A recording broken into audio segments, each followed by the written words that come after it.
Avoidants don't fear losing you, at least not in the way you might expect. When a relationship ends, many people assume the avoidant partner will feel regret, sadness, or a deep sense of loss. But in reality, their emotional response often appears detached, indifferent, or even relieved. This isn't because they never cared, it's because their deepest fears lie elsewhere. At their core, avoidants fear emotional entanglement more than separation. Their attachment style, often rooted in childhood experiences, teaches them that closeness leads to discomfort. Unlike those with secure or anxious attachment, avoidants equate intimacy with a loss of independence. When a relationship becomes too emotionally demanding, they instinctively pull away, prioritizing self-preservation over connection. Losing you doesn't trigger the same fear it might for someone more emotionally open. It reaffirms their long-held belief that attachments are risky and unsustainable. For an avoidant, maintaining distance feels safer than engaging in deep emotional connection. When the relationship ends, their default response isn't devastation. It's relief. Not because they never valued you, but because they no longer have to navigate the emotional vulnerability that made them uncomfortable. This is why avoidants can seem unbothered after a breakup. They may not reach out, show signs of sadness, or engage in dramatic displays of regret. Instead, they retreat into their independence, convincing themselves that detachment is the best path forward. For many people, losing a loved one brings grief and longing. But for avoidants, the fear of loss is overshadowed by something more significant: the fear of being emotionally exposed. They have spent years reinforcing walls around their emotions, ensuring they never have to confront the full depth of their feelings. Losing you doesn't force them to face that fear. In fact, it often reinforces their belief that emotional bonds are unreliable and best kept at a distance. As long as they can maintain control over their emotions, they feel safe, even in the aftermath of a breakup. If you've been in a relationship with an avoidant, their emotional detachment may feel like a personal rejection. You might wonder if you meant anything to them, or if they ever truly cared. But the truth is, their response has little to do with your worth and everything to do with their internal wiring. Understanding this is crucial, not to excuse their behavior, but to shift your perspective. Losing you isn't their biggest fear, which means waiting for them to realize your value won't bring the closure you seek. Instead, the real shift happens when you detach, because that's when their true fear begins to surface. There comes a moment in life when we are forced to face a truth we've been avoiding, one that shakes the very foundation of how we see ourselves. For avoidants, that moment isn't when they lose someone. It's when they lose their grip on the illusion of emotional control. Because while they may seem indifferent when a relationship ends, their greatest fear has never been losing you. Their greatest fear is having no choice but to confront the emotions they have spent a lifetime suppressing. Avoidants are not heartless. They are not incapable of love, but they have spent years, perhaps their whole lives, building walls around their hearts, believing that self-reliance is their only path to safety. Love to them feels like a risk too great to take, a surrender they can't afford. And so, they keep their distance. They hold back. They convince themselves that they don't need closeness the way others do. This belief becomes their shield, their comfort, their way of making sense of the world. But what happens when that belief is challenged? What happens when the silence left in your absence becomes louder than they expected? At first, there is relief, because distance means safety. But as time passes, the weight of solitude begins to press in. Not because they suddenly realize they miss you, but because for the first time they are left alone with themselves. No distractions, no justifications, just the raw presence of their own emotions waiting to be acknowledged. And this is where the transformation begins, when someone who has always run from their feelings is finally forced to sit with them. something shifts. It is in this stillness that the truth emerges. They are not as invulnerable as they believed. The emotions they worked so hard to suppress do not disappear. They wait. And when they are no longer avoided, they demand to be felt. This is why detachment is so powerful. It isn't about punishing an avoidant, nor is it about trying to make them chase you. It's about shifting the dynamic, removing yourself as their emotional buffer so they can no longer escape the reality of their own heart.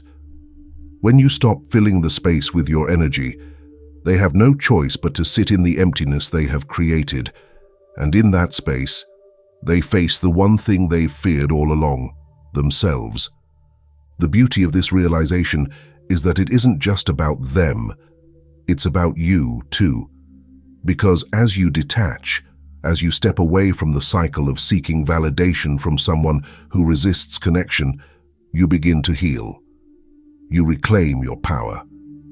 You stop waiting for someone else to give you the love you were always meant to find within. So, if you find yourself questioning whether they ever truly cared, remember this. Their struggle is not a reflection of your worth. Their inability to express love the way you need does not mean you are unlovable, and their distance does not define your value. The journey to healing, yours and theirs, begins the moment you choose to stop chasing and instead stand firmly in the light of your own self-worth. An avoidant's greatest fear isn't abandonment, it's emotional exposure. While it may seem like they move on effortlessly, their real struggle lies in facing emotions they've spent years avoiding. Losing a partner doesn't threaten their sense of security, but being forced to confront their own suppressed feelings does. Throughout their lives, avoidants have relied on emotional distance as a form of self-protection. They learned early on that needing others could lead to disappointment, so they built their identity around independence. Relationships challenge this belief, demanding a level of openness they aren't comfortable with. When things end, they tell themselves it's for the best.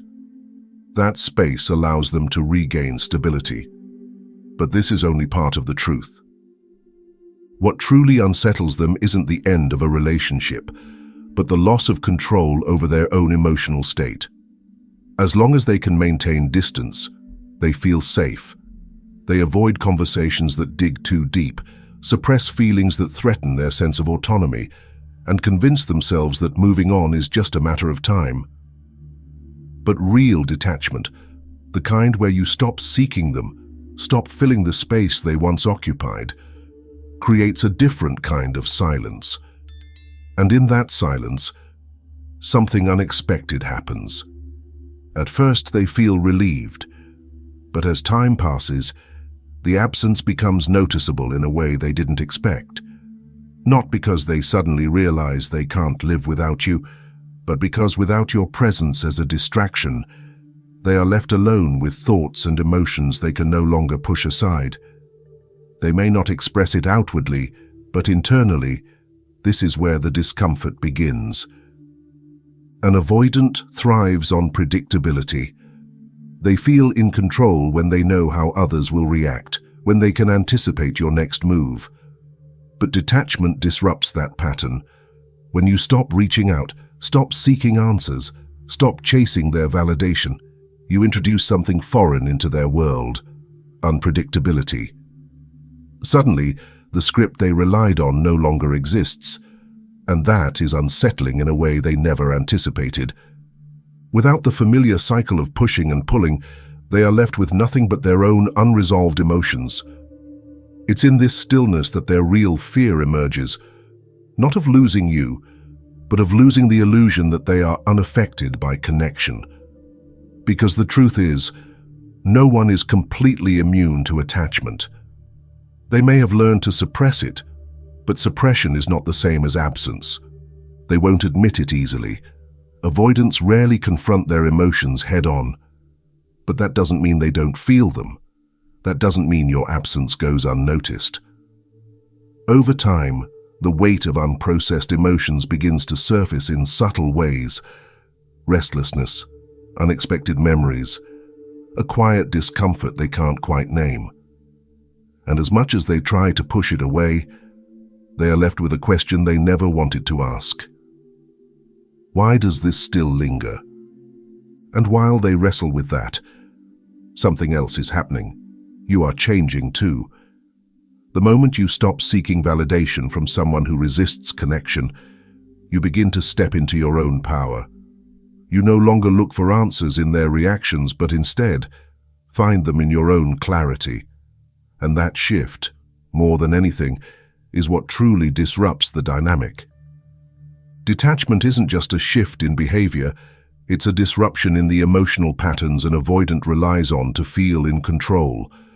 When you stop chasing, stop seeking their validation, stop reacting to their distance, something profound happens. You take away their ability to predict your next move, and in doing so, you introduce the one thing they fear most: uncertainty. For someone with an avoidant attachment style, relationships follow a familiar rhythm. They push away, expecting you to pull them back. They create distance, knowing that eventually you will try to close the gap. This cycle reinforces their belief that they can maintain emotional control while still keeping you within reach. But when that cycle breaks, when your energy is no longer invested in them, an unsettling realization begins to take shape. At first, they may convince themselves that your detachment is temporary. Avoidants tend to believe that people will always come back, especially if there has been a history of emotional chasing. They might assume you're just giving them space, that eventually you'll reach out again, that things will return to the way they were. But as time passes and nothing changes, a deeper discomfort starts to emerge. They begin to notice the absence, not just of your presence, but of the validation they had come to rely on without realizing it. They once felt secure in the idea that they could create distance without true consequences. But when you detach completely, they are forced to question something they never had to before. What if you're really gone? And this is where their deepest fears begin to surface. The fear that they never meant as little to you as they tried to convince themselves. The fear that emotional disconnection doesn't make them as invulnerable as they believed. The fear that they have spent so much time avoiding attachment, only to realize that detachment, when it's real, carries a weight they didn't anticipate. Avoidants are not used to sitting with uncertainty. They structure their relationships in a way that allows them to control emotional proximity. But true detachment removes that control. It shifts the focus away from them and onto you, your healing, your growth, your ability to move forward without waiting for them to return. And that, more than anything, is what unsettles them.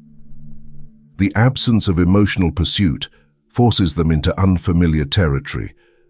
They no longer have the reassurance that you're still emotionally invested. They can no longer assume that at any moment you might reach out and restore the balance they are accustomed to. This void creates a tension they didn't expect, a tension that lingers in moments of solitude, in the spaces where they once found comfort in their own detachment. At first, they might dismiss these feelings. An avoidant will tell themselves they are simply adjusting to the change, that life moves on, that everything is as it should be. But emotions have a way of creeping in when we least expect them. And for the avoidant, who has spent so much time suppressing feelings rather than processing them, this creeping discomfort is unfamiliar and unwelcome. They may distract themselves with work, hobbies, or even new relationships. Anything to maintain the illusion of emotional control. But no amount of distraction can fully erase the questions that start to arise in the silence. Why does this feel different? Why does the absence of pursuit feel heavier than the presence of distance? And while they wrestle with those questions, something else is happening. You are no longer playing a role in their emotional cycle.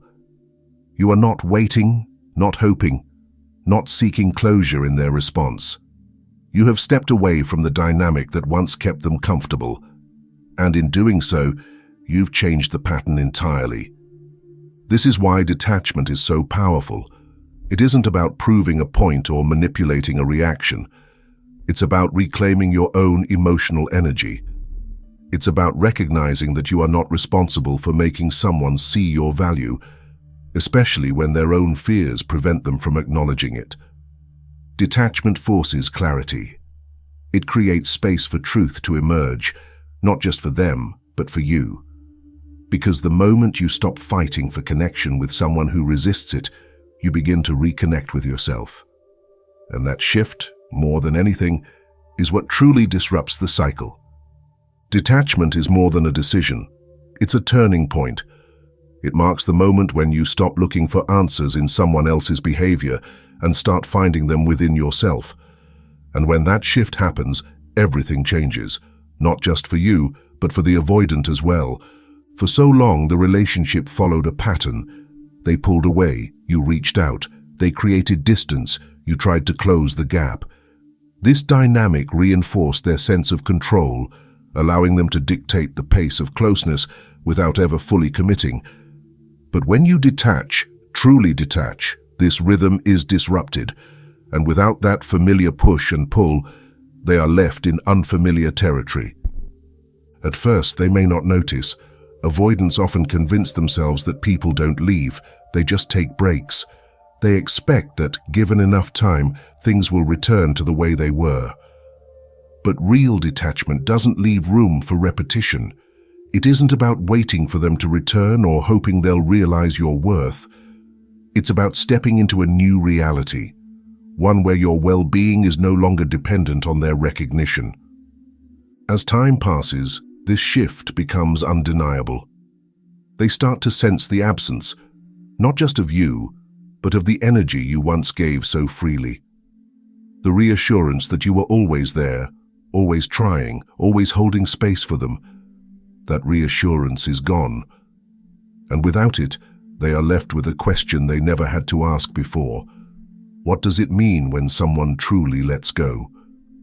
For an avoidant, emotional distance has always been their safety net.